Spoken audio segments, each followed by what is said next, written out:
like slave. I told your boo she don't gotta behave. Heard that he mad cause he live in a cave. I get him jumping like day in the rave. Oh, Hey, what is good, YouTube?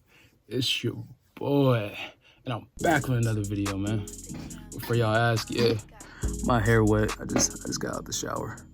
So, but it's just me today, man. No Reek because Miss Corona is messing up big plans. But not to worry, Reek gonna be back with his solo story coming real soon.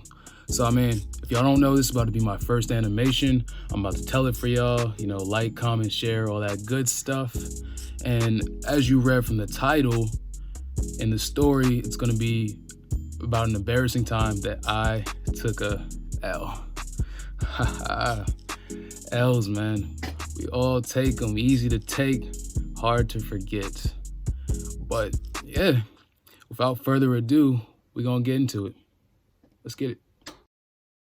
Story takes place a few years back. BEF, before Effortless. So to tell it right, I've got to take you back to high school. High school, man. Gotta miss it. Psych! But I'm not here today to bash high school. Trust me.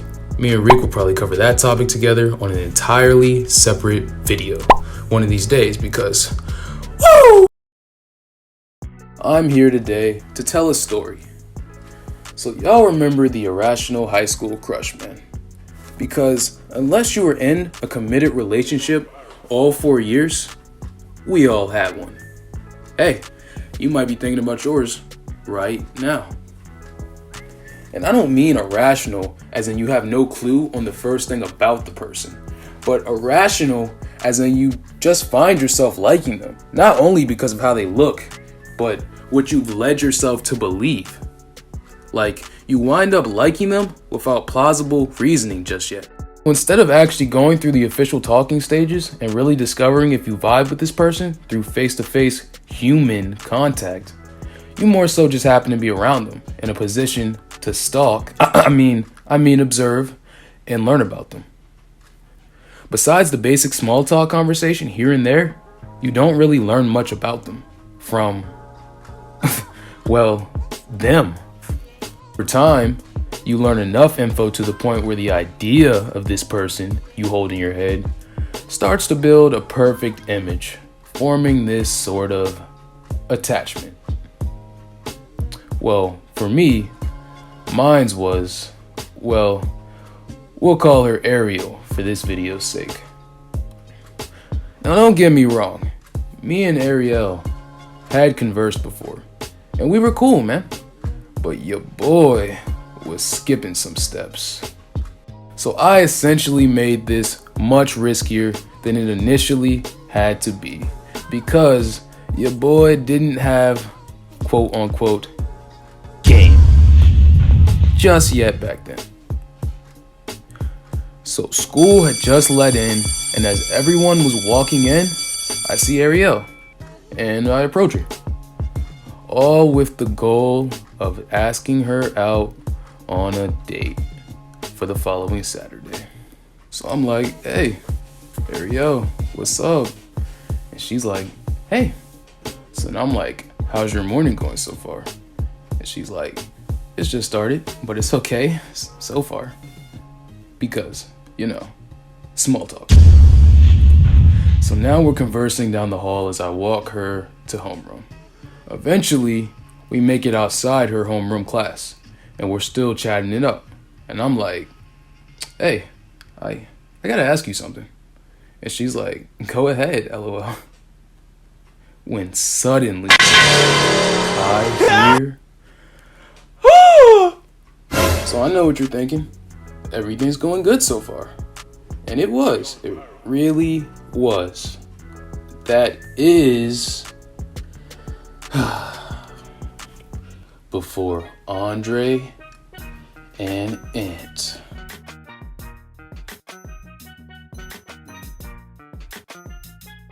So Andre and Ant are two friends of mine, and they model for Effortless here and there. So they look over at me and they start laughing. For anyone who knows Ant, you know that whenever this man laughs, it's never at something ordinary. Like 9 times out of 10, it's because something messed up or crazy just happened, or was about to happen. And it wasn't your average laugh either. Like somehow it was relaxed, yet cynical.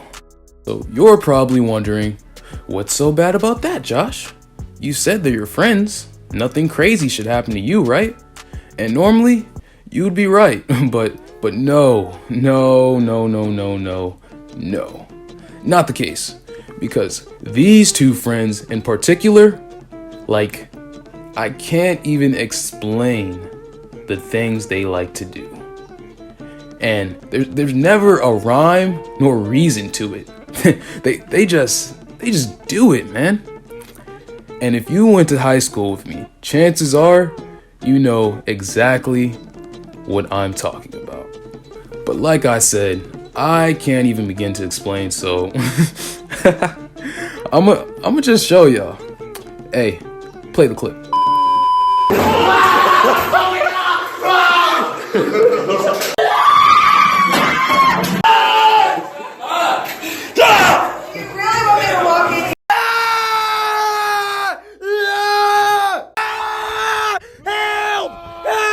He's gotta go!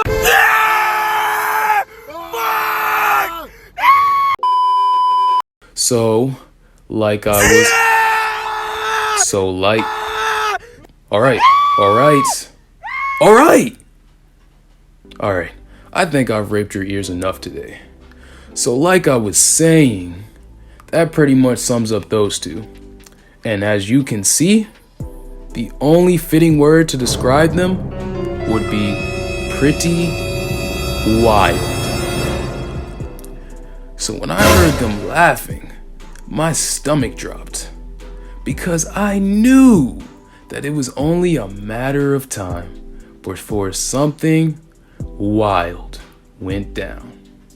Like it was inevitable. Like it was going to happen. There was no way it wasn't. I was trapped in a social corner. As they continue to laugh and look at me over there smirkingly, while trying not to be too obvious about it, I direct my eye contact over and give them that look like, come on guys, not today.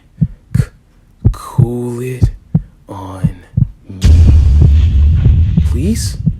But them boys wasn't having it, man. They looked dead smack at me and gave me this look that pretty much said, "Finish him!" Yeah, Josh, says Andre, and he starts repeating it until it's like a little chant going on. Yeah, Josh. Ant joining in now, and a few other guys from our friend group. But nah, that wasn't enough. They then proceed to applaud me, and they start clapping loud, all while still chanting my name. Now, I don't know about you, but I'm not a social butterfly. Like I've never liked being the center of attention. I'd much rather just stay low-key and chill in the peace of solitude. Like, I manage my social skills nicely when needed, but even to this day, I wouldn't say that I like people. Like, I might handle the occasional photo shoot real quick, but then I'll just go back indoors to my slumber. I mean, don't get me wrong, there are some exceptionally cool people I've met in life, but when speaking about the vast majority, I've just come to accept that most people are the worst. But you know, not anyone watching this video, of course. Subscribe. But now I'm in a situation that I just can't escape because, you know, the social corner. I couldn't just walk away and leave Ariel because I look sweet. I couldn't spaz on my idiot friends and lose my composure because lame. And on top of it, now almost the entire pod has been alerted due to the dynamic duos clapping and is now curious as to what the hell is going on. Mind you, this is high school. Drama was the highlight of people's day.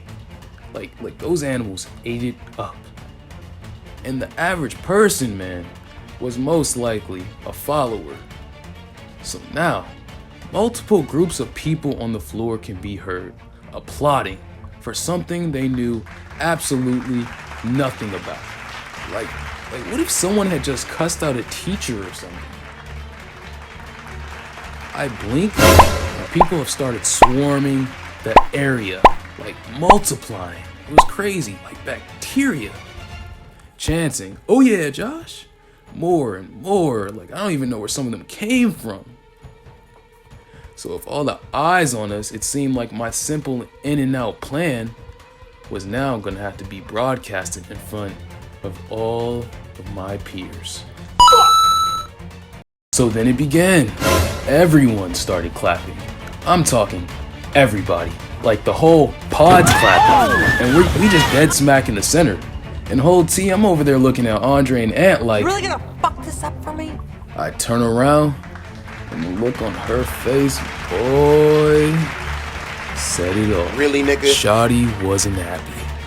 So now I'm hot, I'm sweating, like I don't know what to say. Like so many things were racing through my mind at once. Like for starters, I knew she was mad uncomfortable because I was. Like, she wasn't the attention-seeking, loud-mouth type. Like, some people revel in that sort of thing, but me, I'd rather go the opposite direction. So all this happening around us was not it, Chief. 2, what if she thinks I'm telling them stuff? But that was not the case at all. I didn't even know they would be there. And if I did, I probably wouldn't have walked with her to class. I could picture it now. "Oh yeah, bro, I'm bagging this joint, bro. I got her eating out my hands." I mean, that's what I would think if I was in her position. When in reality, a shooter was just trying to shoot his shot for real. So eventually, teachers started peeking out of their doors to see what all the commotion was about. They probably thought it was a fight or something. So everyone stopped losing their minds and the chants/applauses died down, slowly but surely. Cool. But by this point, I'm blocking everything out around me. I'm focusing my gaze on Andre and Ant. The only thing flowing through my mind is, bro, what the Everyone knows you're supposed to hype your man up after he's done talking to the junk, not when the girl's standing 2 feet away from him. That should have been universal guy knowledge. Like, how don't they know this, bro? And what really fried me is that they do stuff like this to people all the time. But like this specific time, for whatever reason, was like the most participation they've ever received. Then I realized Ariel still standing in front of me. So I reluctantly proceed to finish my quote-unquote mission. Pretending like everything didn't just happen, I just ask her, like, "Hey, you want to catch a movie this Saturday?" So then she's like,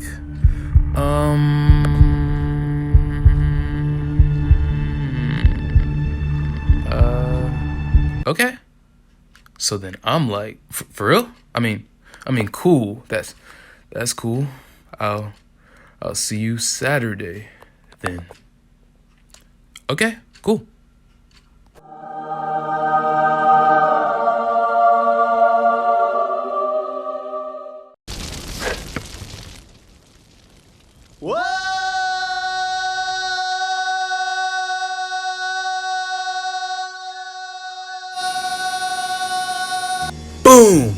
Mission accomplished. Wade doesn't miss.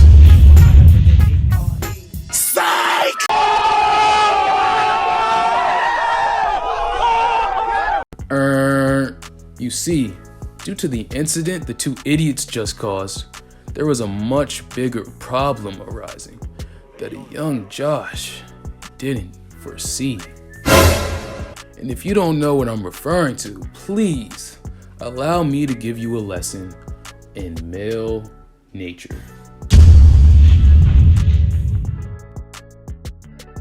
Number one, if we're going out of our way to talk to you ladies, we're attracted to you. I mean, I've never went out of my way to communicate with a girl if I didn't find them attractive. We just don't. Like, think about it. A dog wouldn't chase a bone if he didn't find it desirable. Number two, you see, subconsciously, all men are competitive. It's a part of the game. So some men let it inspire them, while others let it cause jealousy. Jealousy in men comes from someone who's insecure about their own abilities and themselves, which says more about them than it ever will about you. For anyone who needed to hear that, remember that. For example, when I see someone like Jay-Z or LeBron on TV, I don't feel jealous because I choose to feel inspired because I personally feel like I can be the next Jay-Z or LeBron at whatever it is I'm doing. And as everyone knows, not saying it's all that matters, but having a little fame and money in your pocket doesn't hurt your chances with the ladies, man. So remember, fellas, if a guy's hating on you, they probably know that at that moment, you're able to attract a higher quality woman than what they can. And it always seems like everyone wants the girl you want when they know you want. So essentially, my little hallway fiasco put way more perceived value on little Ariel at the time. And for other guys, it was like a race to the finish line. Who could get her first? A problem that would come to bite me in the later on. But that's a story for a separate time. So eventually, Saturday morning rolls around. So I text the Joan to confirm our plans for the day. Keep in mind, I hadn't texted her at all in between since the day I first asked about the date. And at least 4 days had to have passed by then. Because, no game back then. So while I'm waiting for a response, I start my morning. The usual, some push-ups, brush my teeth, fix breakfast, all the things a functioning human in society should do. When suddenly, I hear a ding. I check my phone to find... Damn! I'm not gonna lie, I was hurt, man. Not because the plans were canceled, but due to my own expectations. You see, when you have low expectations, nothing truly bothers you. You're very nonchalant and can easily go with the punches. But high school me wasn't aware, so my expectations for the day were sky high. I had imagined the date hitting off and leading to much more for my future. But hey, who am I kidding? After that hallway fiasco, I probably would have canceled on me too. So, moral of the story. Never let someone unbalance you, man. No matter what challenges you're faced with, remember why you did it, stay cool, calm, and assess the situation head on. Like what I did there? Sometimes life's crazy and unexpected stuff just happens. But life still goes on. Oh, and another one. Definitely keep expectations to a minimum. Go with the flow and good things will come to you. Don't forget, it's always better to live in the moment rather than dream about the future. And always let things happen naturally when choosing to pursue someone. And, oh yeah, my friends are complete and utter idiots. So, yeah, there's that. faces. Come on, girl, do you want me or not? I tried to put it back together, hold on tight through all the weather. How much pain did I endeavor? My heart feels just like it's ever. I just wanna hold her, I think I need some closure. Suicide on my mind, I think I need to get stronger. Trying to live my life, but I can't hold on any longer. If I die tonight, the pain I'm feeling will be over. I am never sober. You no longer care about me, baby, this my closure. What we doing, what we doing?